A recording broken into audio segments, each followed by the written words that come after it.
ladies and gentlemen, welcome back to What Do You Say? I'm your host, Frank Termini. If you like what we're doing, like, subscribe, and turn on notifications so you can get updated on any new content. And today I have Darby Rains with Moss Marketing Group. Yes, thanks for having me on. Thanks for joining. So I thought about this because, I coach high school football. Yep. Right. I have a business where I do sports performance training. Right. So my sports performance business is, everything. I have soccer, volleyball, basketball, football, jiu-jitsu fighters. Yep. I have everything. Sure. But you start seeing the unrealistic expectations of parents. Yeah. Right. And so, something that I, tell people is hey, listen, if your kids come to me, I will get them faster. 100%. Yeah. There's no question. Yeah, no question about it. Yeah. They're going to get faster. But does that mean they're going to have speed? Okay. Yeah. Okay. All right. They're going to get stronger. But does that mean they're going to have strength, and power? Yeah. Right? And so am I going to make them the best version of themselves? Yeah, I could confidently say that I can do that. But does that mean that they're going to, all of a sudden be the star of whatever? Be the best player on the field. No. And it's such a crazy time.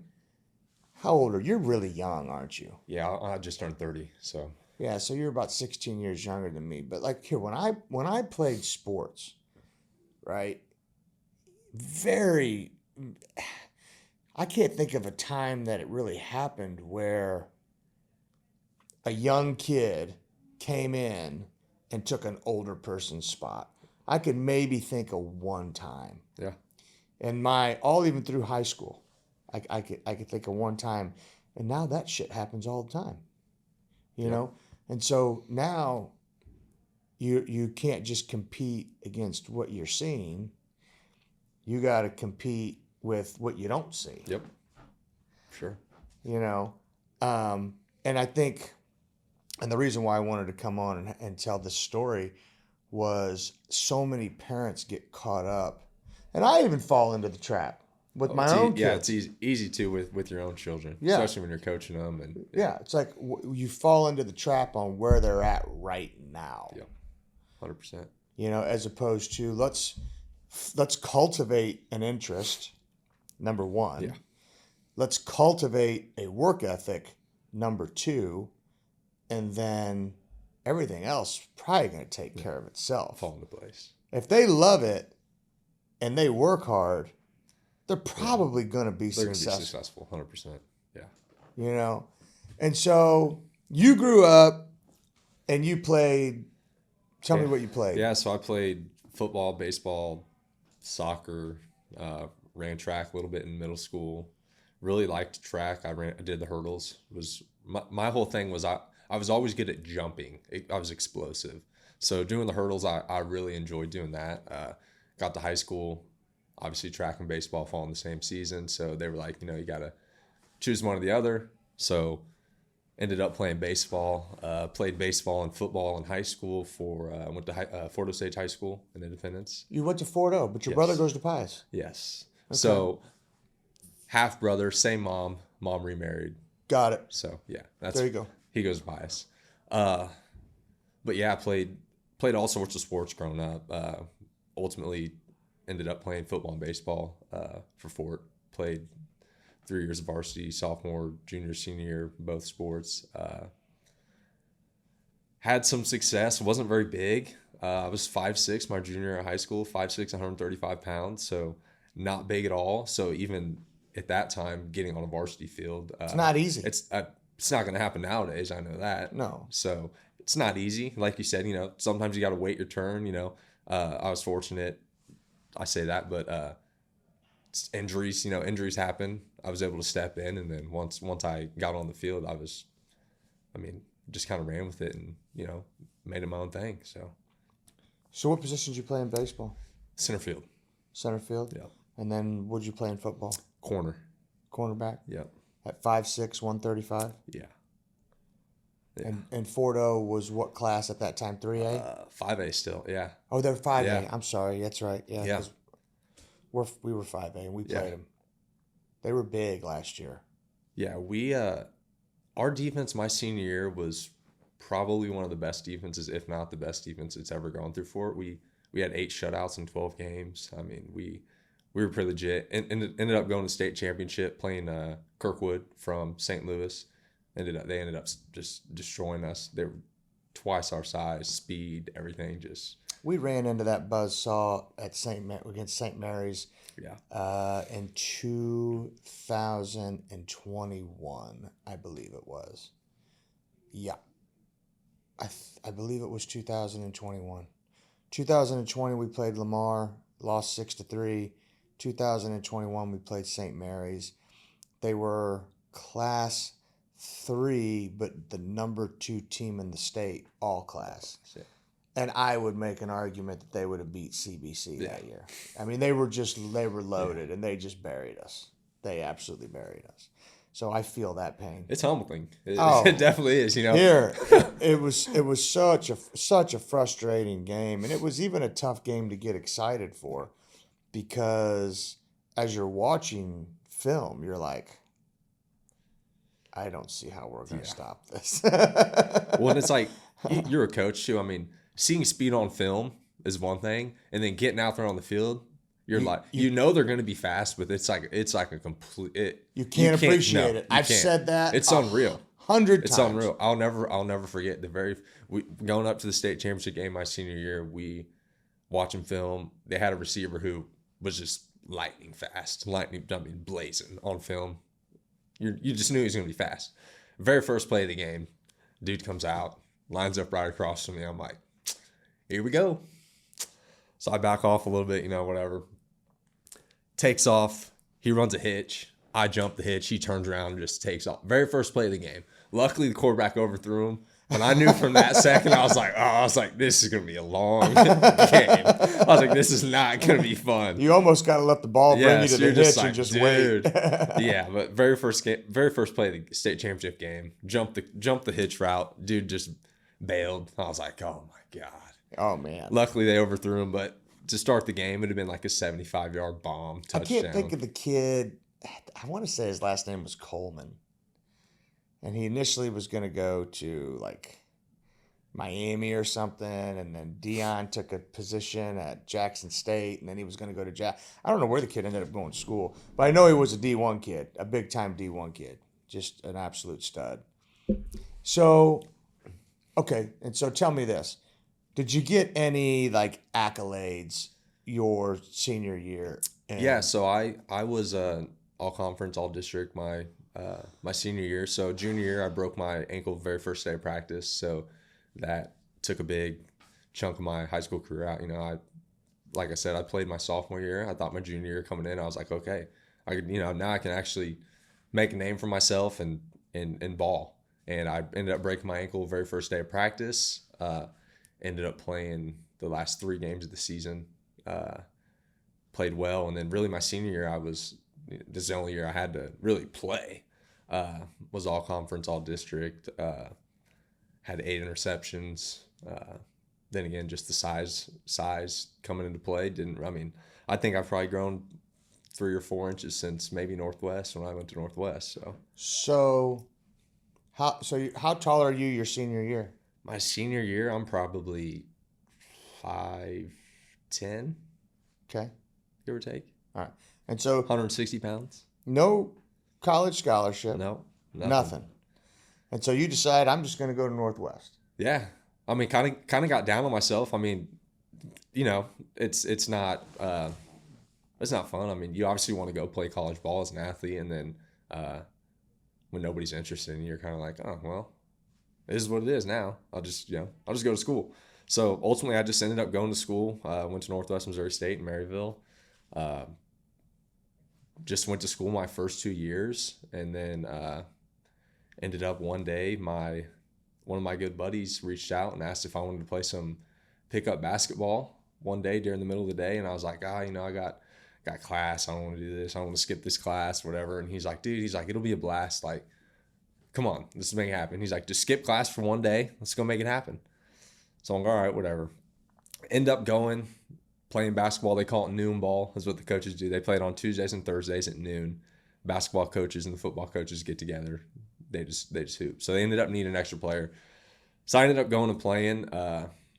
So was this kid a football player or a basketball? No, so he was from Maryville, so he just had a lot of connections. So it wasn't like the coaches didn't get to pick like who came and played. It was just, so they had a specific group of coaches that played, and then there was like 2 or 3 kids that had just been around the town for a while that got to play as well. So they needed an extra player. So he was like, oh, I'll grab somebody, no big deal. So I ended up showing up and playing. Got picked last, which is funny. It was funny because, my buddy, he's like, dude, you'll get picked. He's like, don't worry about it. None of the coaches have seen me play before, but he's like, it's gonna be great when they pick you and you're good. So your buddy knows you can play. Oh yeah, that's why he asked me. And like I Okay. said, I've always been explosive. So my thing is, I've always been able to jump. So I can dunk, I can get rebounds. My thing is, I'll play defense. Not gonna shoot the lights out of the gym. I'll go get a rebound. I'll go get a rebound over anybody. That's my thing. I love to compete with people in the air, like to go get a ball. I think that's why I was so successful as a DB, because of my ball skills.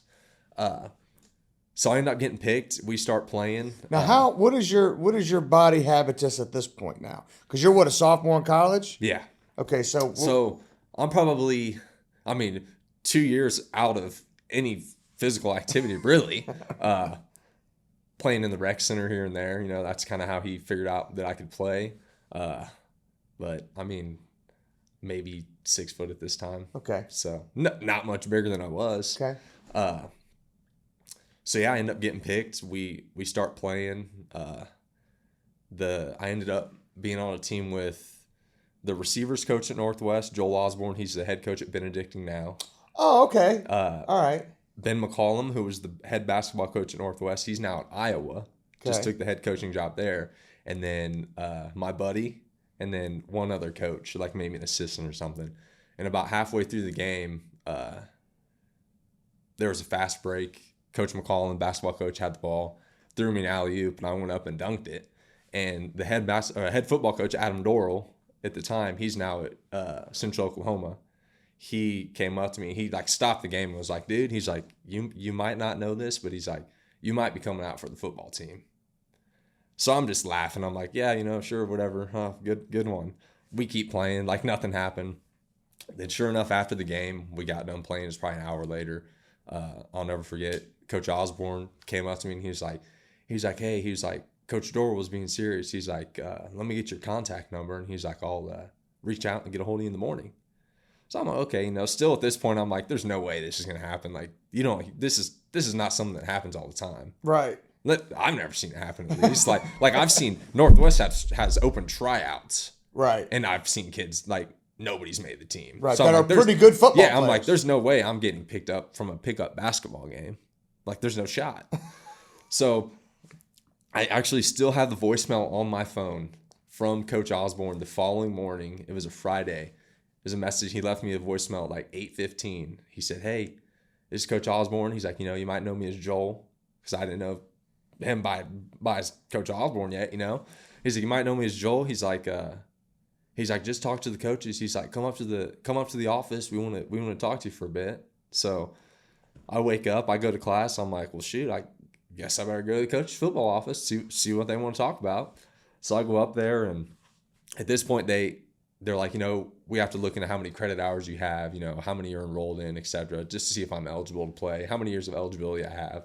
But ultimately, I went and met with the coaches, met with Coach Osborne, Coach Dorrell, and then Coach Wright, who was the defensive coordinator at the time, and signed some papers. And then the next day, I was working out with the football team. It's pretty wild. Yeah, I signed the papers. They were like, let's go show you the facility. They took me down, showed me the weight room. Football players are in there already working out and stuff. They're kind of looking at me. Like, some of them knew me, but a bunch of the other ones were like, who is this guy? Like, what's going on here? right. And one of my buddies who was on the team came up to me, because no one had known anything about this yet. He came up to me and he was like, what's going on? I was like, they want me to come out for the team. And he was like, no way. And I was like, yeah. And he was like, so when you start? I was like, right now. Like, right now. And he was like, dude, for real? So ended up going to spring ball. They were like, hey, if spring ball works out, we'll invite you to summer camp. If summer camp works out, come to fall, play on the team. So you were still kind of in a holding period. You didn't know if you had made the team. Yeah, I didn't know.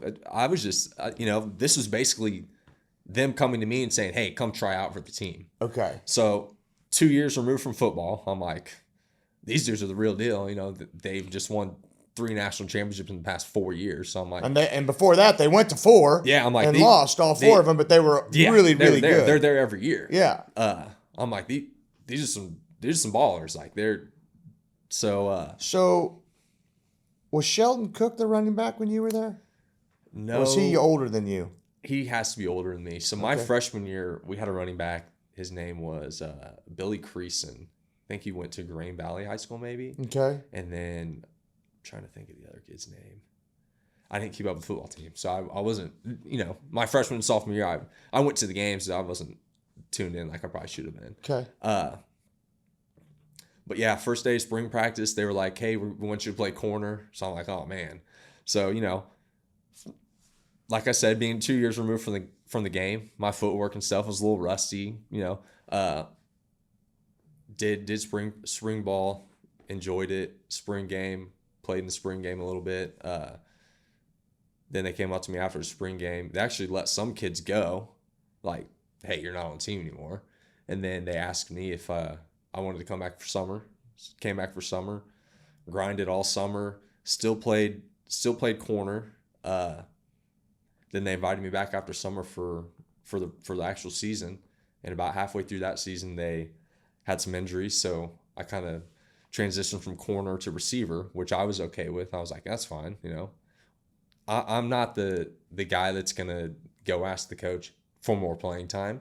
I'll do whatever the coach wants me to do, whatever's going to help the people around me, whatever's going to get me on the field. So if I had to play special teams, I'll play special teams. If I had to snap the ball, I'll learn how to snap the ball. It's a fantastic attitude to have. I just want to get on the field. Right. I don't care how I get on the field. I just want to get on the field. So ended up playing receiver for the remainder of my junior year. And then senior year came. We won the national championship my junior year. So that was cool. Got to do that my very first year. And so you were getting reps. So I was getting reps. So I was getting reps throughout the regular season. They obviously cut the roster down for the playoffs. So I was an alternate in the playoffs. So I traveled with the team and dressed out, but wasn't getting playing time at that point unless something happened. But the way I saw it too is if I was able to play corner and receiver, why wouldn't they take me on the bus? They'd have to take one person rather than taking someone else's spot or what. Right. So we won the national championship my junior year. Super cool. I mean, not something something kids dream of doing, but my freshman and sophomore year, like I said, I had no intention on playing football at all. So I thought I was just done playing.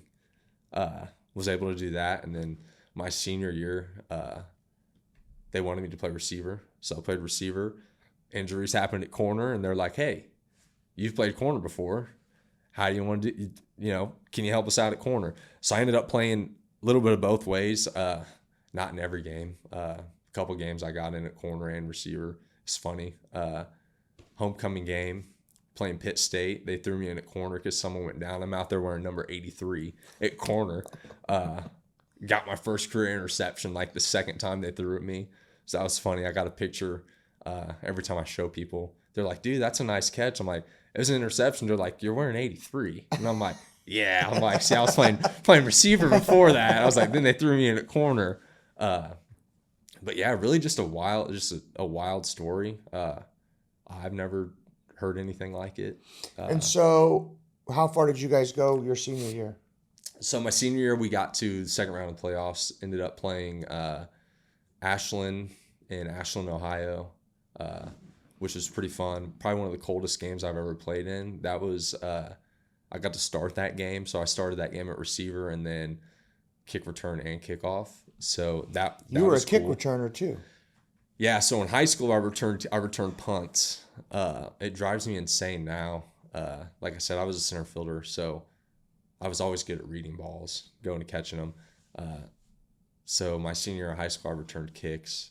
Was just really back there for ball security. Just go catch the ball. We don't care if you return it, just catch it. No one else seemed to want to catch the ball, so I was like, I'll go catch the ball. No big deal, whatever. Uh, so it really drives me insane now when I go to high school football games and I see punt returners and the ball will be 5 feet in front of them and they'll just let it bounce. I'm like, dude, just fair catch it, go up and catch the ball. It literally drives me insane. I'm like, what are you doing? Bad things happen when the ball hits the ground. Terrible things happen. The ball bounces this way, hits people, all sorts of things. But yeah, I returned kicks in high school. Didn't do anything return wise in Northwest, but yeah, it's about it. It's pretty wild. Second round of the playoffs.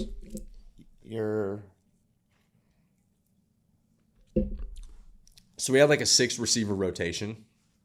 So we'd have 2 receivers who would get the first 3 reps, and then the next 2 receivers would get 4 reps, and then it would just go like 4-3, 3-4, vice versa. So everybody, I mean, there was probably 8 receivers that played a game. It just shows you how people just develop. Kids just develop at different times in their life.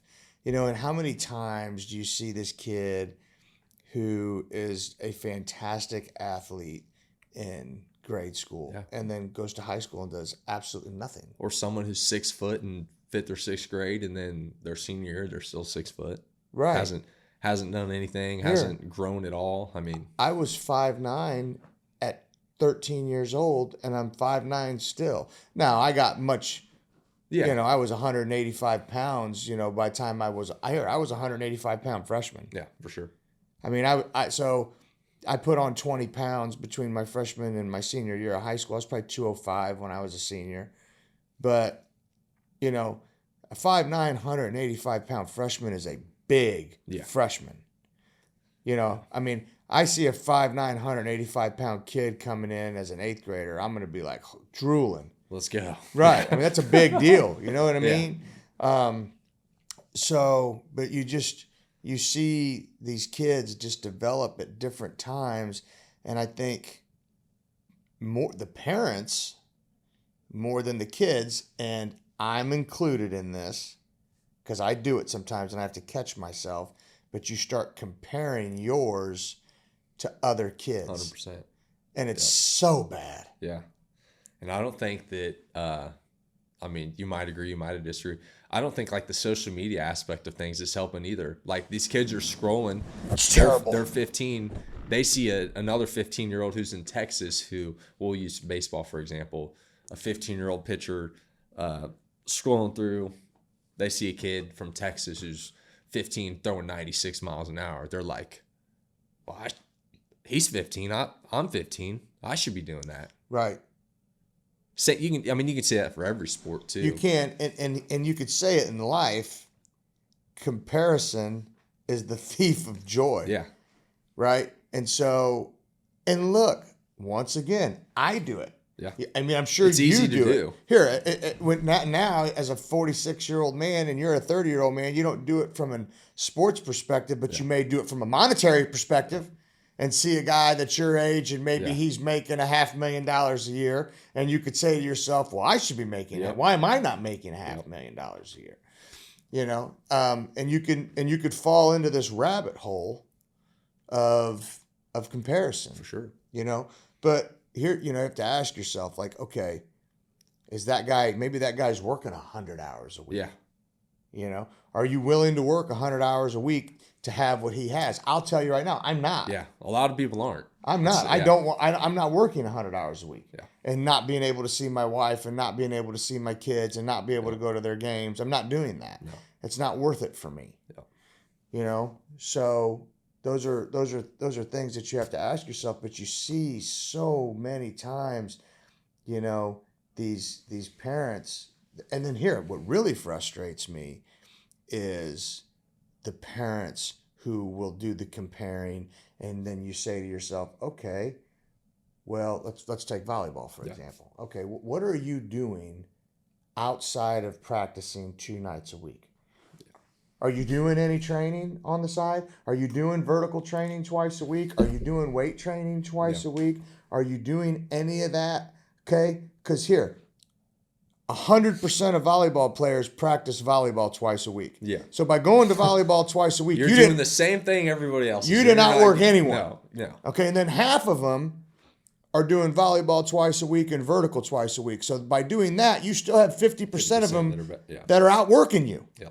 Okay, so don't get pissed off at the results that you're getting from the effort that you're not putting in. Yeah. Right? I don't want to hear your shit. Yeah. And that, right? I mean, that translates to everything. I've seen some of the best athletes I've ever seen at Northwest. Kids that were just super fast, were just God-given athletic ability, but their work ethic was dog shit. And here, and they didn't get see the passed field. up. They didn't see the field. Yeah. And then they'd get mad, and then they'd transfer, which is a whole nother story we could get into. But here, and then they're too stupid to figure it's out. like it's your own fault. Here, now you've been to 2 schools. Yeah.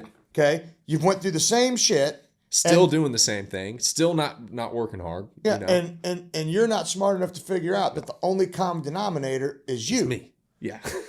You know. So now what? Now are we going to ever look in the mirror? You know. So it's and then some of them will come to me and they want to use me as kind of like a Tylenol bottle. Like you get a headache, you want to take a Tylenol. Oh, it's June. I need to get my daughter ready for tryouts by August. Really? Yeah. Really? You want me to get her ready for in 2 months?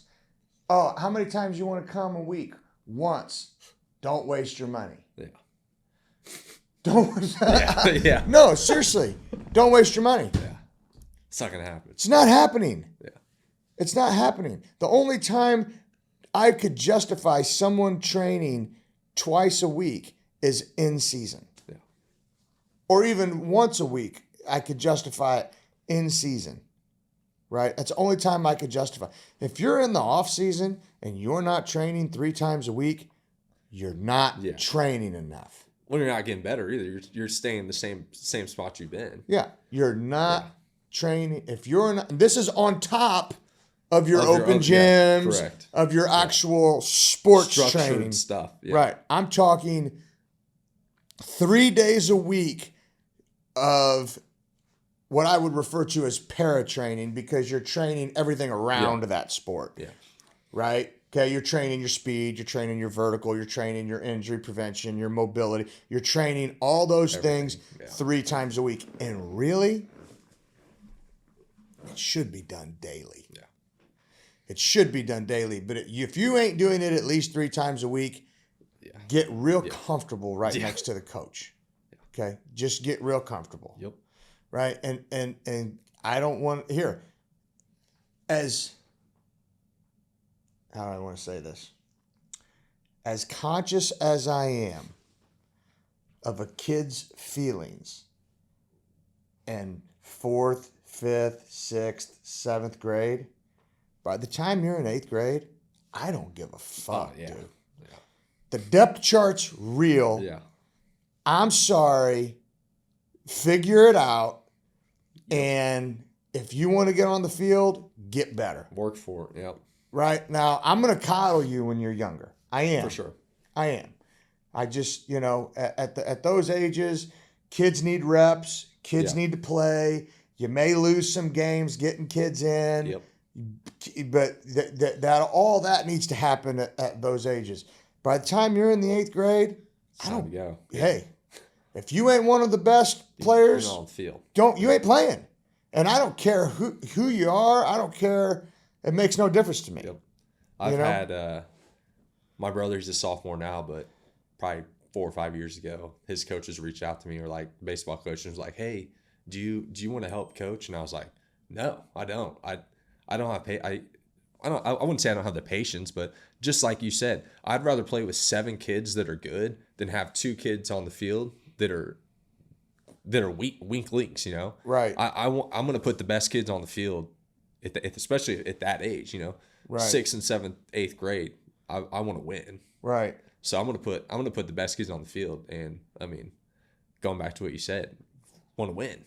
especially it's that at that time, it's time to go. Like it's time to prepare them for what's about to happen to them. Right. And so, and I'll tell you what's incredibly competitive, I'm finding out, is dance. And here, these dancers are fucking athletic, dude. I mean, I have a cousin. She was on the podcast, Juliana Saraguso, yep.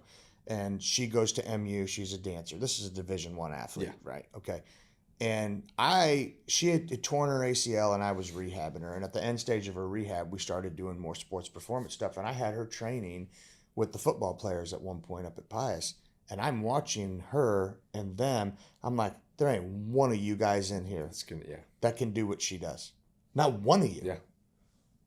That has the quality of movement that she has, the explosivity, the power, you name it. None of you guys have this. And it made sense to me, like D1 athlete's a D1 athlete. 100%. And so, but the dance is incredibly competitive, right? And I still see, you got some freshman kids that came into Pius and they tried out for the team and they didn't make varsity and they made JV, and I'm like, and they're distraught. Yep. And I just want to go to them and be like, what planet are you guys on? Right? Yeah. I mean, if you have a bunch of freshmen who are beating out juniors and seniors, then that team's probably not going to be. Now you're going to be on a varsity team that sucks. Yeah. And here, I know about that because I played my freshman year for Pius. I played varsity on a 1-8 team, right? Yeah. That played against Aquinas, Miege, Turner, Springfield Catholic. Look, it ain't all it's cracked up to be. It ain't fun. It sucks. To be a freshman playing varsity, right? But I'm just like, you hear, so-and-so's just, they're devastated. They tried out for dance and they only made JV. And I'm like, somebody's perspective. Because here, what they're doing, they're comparing themselves to the other freshmen that may have made varsity. Yeah. Yep. Right? And so what you really have to ask yourself is, well, here, how often is that girl dancing a week? How often are you dancing a week? Right? How often is she training? How often is she doing privates? How often is she doing all these things? Right? Like here, I had to do it with my stepdaughter, Nina, because she tried out and didn't make it. And there was another girl who was a fantastic dancer. I said, Nina, how many times does that little girl dance a week for the last 10 years? She said, probably 4. I said, how many times a week have you danced in the last 10 years? I said, did you really think that you were going to have someone come in here, do some privates with you, which we did, for 2 or 3 weeks, and you were going to go make the team? Yeah. When this little girl's been doing it, 4 times a week for 10 years. 8 hours a week for 10 years. 2 hours a night. You're not going to be able to catch up with that. And she got it. Yeah. It's like it helped her out, but I'm just like, come on, let's self-reflect. Yeah. Let's evaluate, let's self-reflect, and let's say, okay, I'm a freshman, sophomore, I'm on JV. I got 3 years to work. You can do a lot in 3 years. I mean, a ton. Yeah. A ton. Let's just sit down. Let's figure out where we went wrong. What do we need to work on? Let's work on it. Let's make everything else that we're doing better. And let's, but God, you see this all the time. And here, my daughter even said it. She's like, man, if I don't make varsity, what am I going to do? I'm like, you're 13. Yeah. So I told my brother, I think I told you yesterday, he pitched JV last year. They didn't have a freshman team. He pitched JV. This year he pitches a little bit of varsity, but mostly JV. And he's like, dude, I should be on varsity. I was on JV last year. I'm like, dude, that's not how that works. Like you might think that, but it's like, I put in the work. I say, keep your head down, keep grinding. Coaches will recognize your work ethic, and that's ultimately what's gonna get you there. Here, last year Gianna would be like, man, I'm not. She's like, she loves volleyball. I'm not getting set. I was like, and she would say it after every game. I'm like, shut up.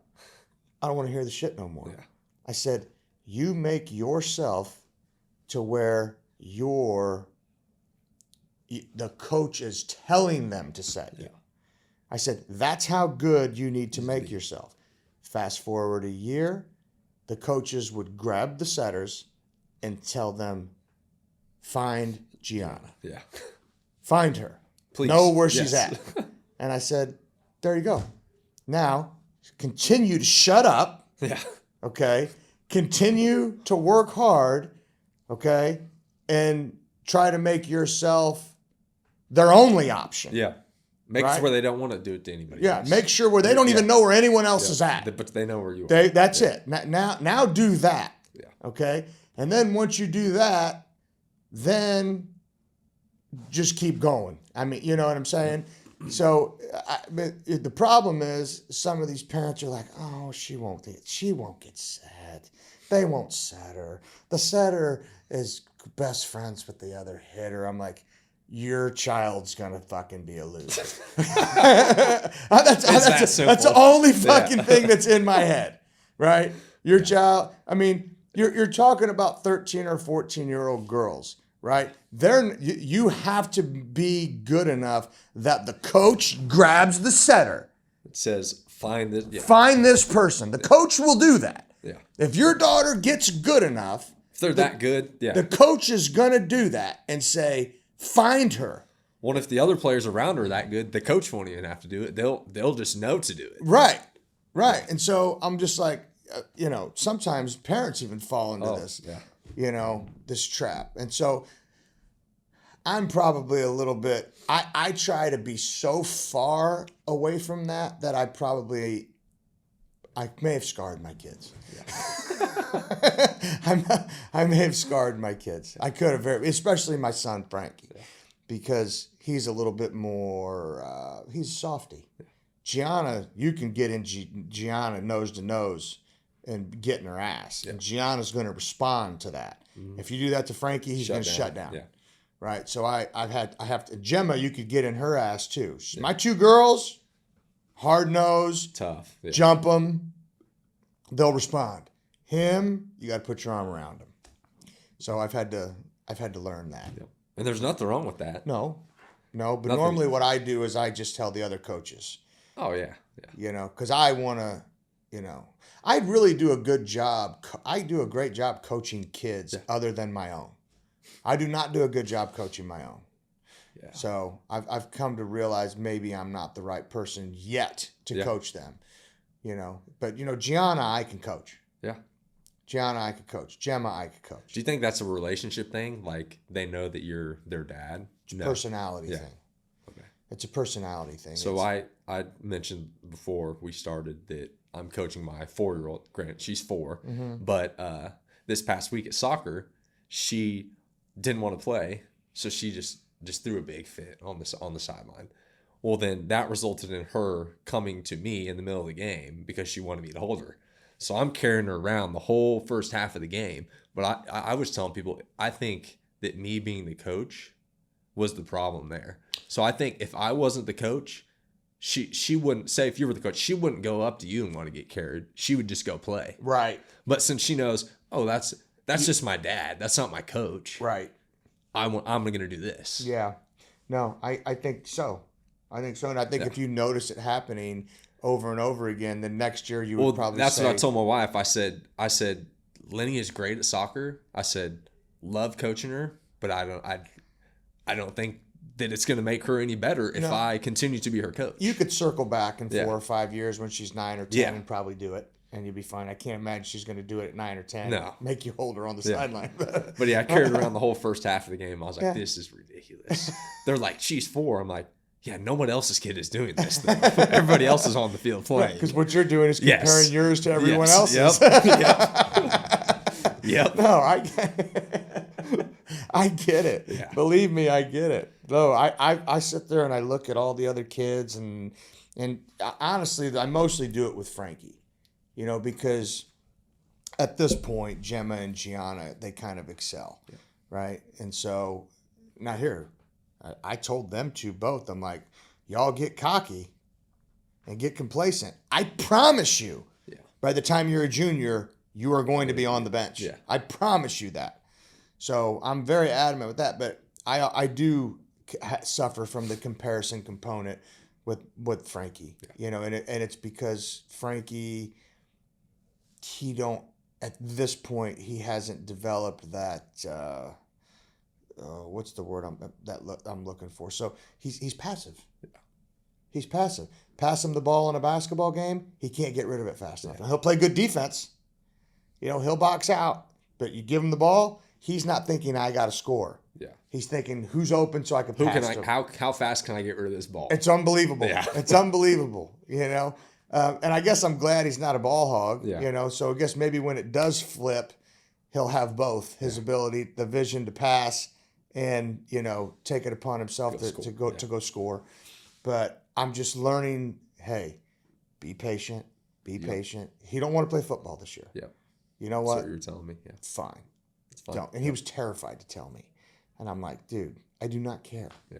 I Do told what you you. want to do. I told you. Yeah. You're not gonna not do anything, and I will not let him play basketball year round. Yeah. Because then it's all he's gonna do is get bored with that. Yeah. And so he's playing basketball in the spring. He plays volleyball too.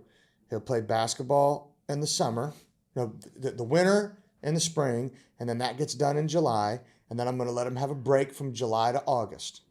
As soon as football starts, he's gonna go to Ignite. You know who Zach Cummings is? The name sounds familiar. I think you told me a little bit about him. Yeah. He fought I've been trying to get him on the podcast. I just can never get a hold of him. But he's going to go to Ignite, and he's going to do, I said, football practice all through August is 4 nights a week. As soon as school starts, it goes to 3 nights a week. All through August, you're going to do kickboxing 4 nights a week. As soon as school starts, we're doing it 3 nights a week. I said, it's non-negotiable. Yeah. That's what, if this is what you're doing. This is what you're doing. How you're going to do it. Yeah. And then come wintertime, we could stop kickboxing if you want. You can keep doing it if you want to as well. And then you can start basketball again. And so that was our rule. Yeah. And so that's what we're going to do. But yeah, I told him, I don't, like, here, as soon as he gets testosterone, everything can change. Yeah. 100%. Right now, I hate football. I hate it, Dad. I just don't like it. Yeah. You can't play football because your buddies like it. Yeah. It's not a game that you can't wrestle and play football because your buddies wrestle and play football. Yeah. Those are sports you have to love doing. Oh, for sure. And if you don't, so anyway, no, I wanted to share your story just to kind of show people, don't pay so much attention to where your kids are right now. Cultivate a love for something and cultivate a work ethic, and clearly, for sure, things take care of themselves. 100%. So anyway, thanks for coming on. Yeah, no, I appreciate it. I appreciate you sharing the Thank you story. very much. You know what? Is there any way we can get, you got any like highlights? I can probably get you some pictures. I got a couple pictures. Can you get some pictures that we could kind of sprinkle in here? I'll get you something if I can. Yeah. Yeah, that'd be the awesome. The old huddle mixtape might be on the internet somewhere. yeah. If you could do that, that'd be awesome. I'll do that. All right. Awesome. Thanks, buddy. Thank you.